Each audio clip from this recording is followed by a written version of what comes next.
ఇక కాంగ్రెస్ సీనియర్ నేత మాజీ ఎంపీ డి శ్రీనివాస్ అంత్యక్రియలు నేడు నిర్వహించనున్నారు. ప్రభుత్వం లాంఛనాలతో నిజామాబాద్ లో అంత్యక్రియలు జరపనున్నారు. ఈ మేరకు ఏర్పాట్లు చేయాలని సీఎం రేవంత్ రెడ్డి అధికారుల్ని ఆదేశించారు. ఇందుకోసం జిల్లా యాంత్రాంగం ఏర్పాట్లు చేస్తుంది.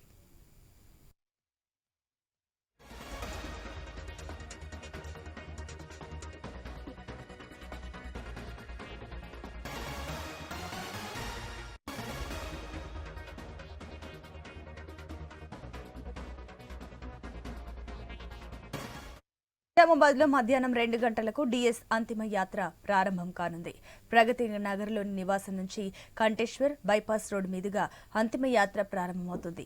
ఇప్పటికే బైపాస్ రోడ్డులోని వ్యవసాయ క్షేత్రంలో అంత్యక్రియలకు ఏర్పాట్లు చేశారు.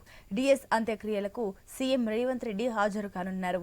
హెలికాప్టర్లో నిజామాబాద్ చేరుకుని ప్రగతి నగర్లో డి శ్రీనివాస్ భౌతిక కాయానికి నివాళులు అర్పించనున్నారు.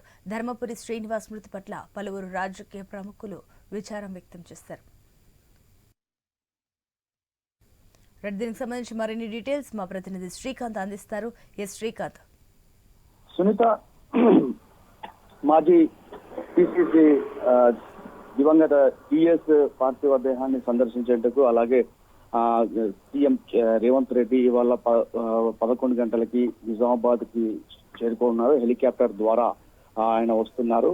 ముఖ్యమంత్రితో పాటు మంత్రులు అలాగే ఎమ్మెల్యేలు ఎమ్మెల్సీలు పలువురు ఎమ్మెల్యేలు ఎమ్మెల్సీలు కూడా సీఎం తో వస్తున్నారు. మధ్యాహ్నం 2 గంటలకి డిఎస్ స్వగృహం నుంచి అంత్యక్రియలు అంతిమ యాత్ర ప్రారంభం కానుంది.